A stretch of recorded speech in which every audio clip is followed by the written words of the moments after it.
卫生福利部昨公布媒体报道儿童性暴力事件的指引，要求媒体报道的时阵，爱避免写出非法网站的全名，嘛禁止使用亲像传播名啊、公关名啊这款有美化性剥削的词。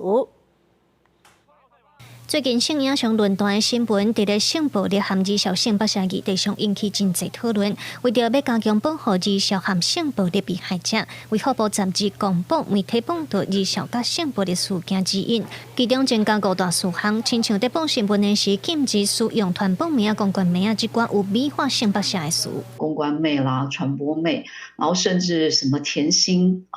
保养的甜心妹之类的，类似这样的一个名称，去美化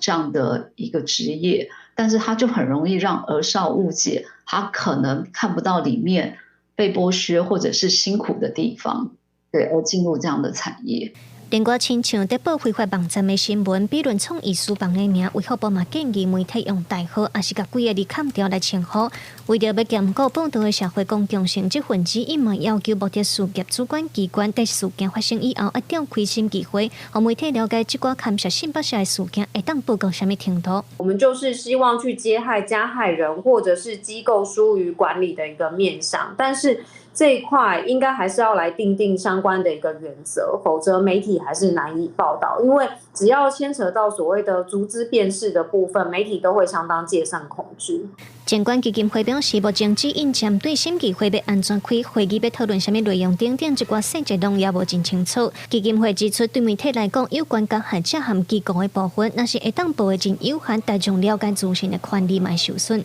所以，伊嘛呼吁卫福部应该爱去定出相关的施行细节。记者卢尚如、郑春友台北报道。